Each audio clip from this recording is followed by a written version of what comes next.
ముందుగా పేపర్ జల్లెడ తీసుకొని ఇందులో పిండి ఎత్తి జల్లించుకోవాలి. మనకి ఎంత కావాలో అంతలో పిండి జల్లెడ పట్టుకోవాలి.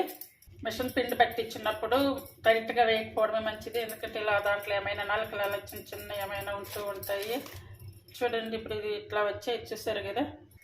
ఇలా జల్లెడ పట్టుకున్నటువంటి పిండిలో ముందుగా సాల్ట్, టేస్ట్ సరిపడే సాల్ట్, అంటే నేను 2 స్పూన్లు అయితే వేస్తున్నాను సాల్ట్. చాలా పొత్తి పిండి అంతా కలిపాక లాస్ట్లో మళ్ళీ మనం చెక్ చేసుకొని వేసుకోవచ్చు. అలాగే 2 స్పూన్ల వరకు పెప్పర్ పౌడర్ వేస్తున్నాను. ఈ పెప్పర్ పౌడర్ వేయడం వల్ల ఆరోగ్యానికి కూడా చాలా మంచిది, టేస్ట్ కూడా బాగుంటుంది. జంతికలో వాము కూడా 2 స్పూన్లు తీసుకొని కొంచెం ఇలా నలిపినట్టు వేసుకోవాలి. అచ్చంగా పెప్పర్ పౌడర్ వేసుకోవడం ఇష్టం లేని వాళ్ళు కొంచెం కారం, కొంచెం పెప్పర్ అలా కూడా వేసుకోవచ్చు. ఇవన్నీ కూడా బాగా మిక్స్ చేసుకోవాలి. మనకి సాల్ట్ అనేది ఇక్కడే తెలిసిపోతుంది. ఇప్పుడు ఇవన్నీ ఇట్లా మిక్స్ చేసుకున్నాక ఒకసారి చెక్ చేసుకుంటే కనుక సాల్ట్ సరిపోయింది లేనిది తెలిసిపోతుంది. ఈ ఆప్షన్ కనుక కాదు అనుకుంటే మంచి బేషన్లో కలిపేసుకోవచ్చు. ఇలా కలుపుకున్నాం కదా, ఇలా కలుపుకున్నటువంటి ఈ పిండిని మనకి ఒకేసారి చేసుకోకుండా కొంచెం మళ్ళీ తర్వాత చేసుకోవాలనే ఆలోచన ఉన్నప్పుడు మనకు కావాల్సిన వరకు చేసుకొని ఇలా స్టాక్ చేసుకొని ఫ్రిడ్జ్లో పెట్టేసుకుంటే కనుక తర్వాత మనకు కావాల్సిన పనులు చేసుకోవచ్చు.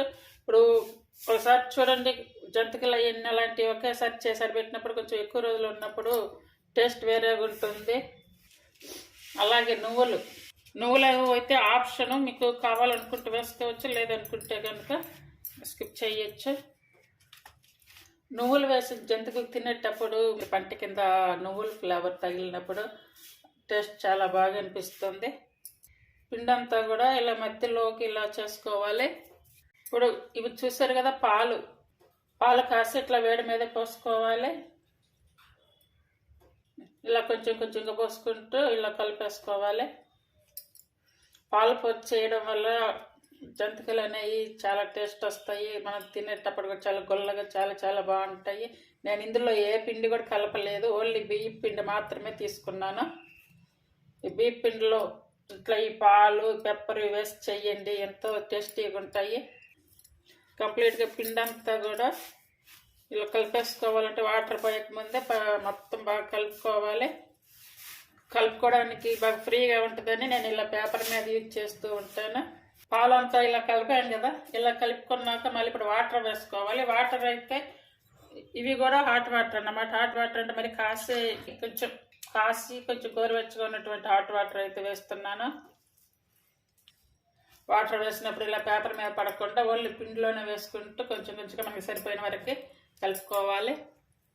పిండి అంతా కూడా ఇలా కలిపేసుకొని ఒక 10 నిమిషాలు పక్కన పెట్టేసుకొని ఇప్పుడు ఆయిల్ పెట్టేసుకోవాలి. ఆయిల్ కాగేలోపు కొంచెం పిండి కూడా నానుతుంది. ఇప్పుడు ఆయిల్ వేడవుతుంది కదా, ఇప్పుడు మనమైతే ఈ జంతికలు అనేది చేసుకోవడానికి నేనైతే ఈ 2 యూజ్ చేస్తున్నాను. ఇది వచ్చేసి చిన్న హోల్స్ ఉన్నది, ఇది వచ్చేసి పెద్ద హోల్స్ ఉన్నది. ఇప్పుడు ఈ 2తోటి వేస్తాను. ఇప్పుడు మనం వేసుకోవడానికి ఇవన్నీ కావాలి కదా, ఇవన్నీ కూడా ఇలా పెట్టేసుకొని అలాగే ఇది కూడా ఇందులో పెట్టేసుకోవాలి. కలిపి పెట్టుకున్నటువంటి పిండి అంతా కూడా ఇందులో పెట్టేసుకోవాలి.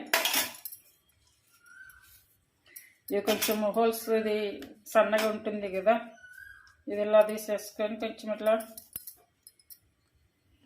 పెట్టేసుకుంటే అయిపోతుంది.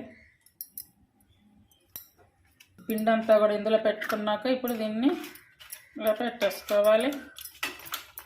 మరి టైట్గా బిగించకూడదు. మళ్ళీ టైట్గా బిగిస్తే ఏమవుతుందంటే మళ్ళీ తీసేటప్పుడు కొంత కష్టం అవుతుందంటే ప్రతిసారి తీయాలి కదా, అందువల్ల కష్టంగా ఉంటుంది. కొంచెం కొద్దిగా ఇది మాత్రం చేసుకోవాలి. మరి చిన్న హోల్స్ ఉన్న ప్లేట్స్ తీసుకున్నప్పుడు మనం నువ్వులు వేస్తాం కదా, అప్పుడు అది పిండి దిగదన్నమాట.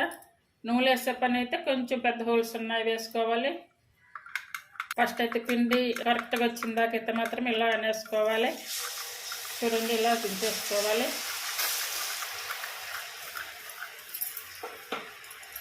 ఇది సన్నపూసగా కొంచెం వేయంగానే ఫ్లేమ్ తగ్గించుకోవాలి. చూడండి, అప్పుడే ఉడికిపోయింది. ఫస్ట్ వేసింది ఇలా వచ్చింది. ఇప్పుడు చూడండి,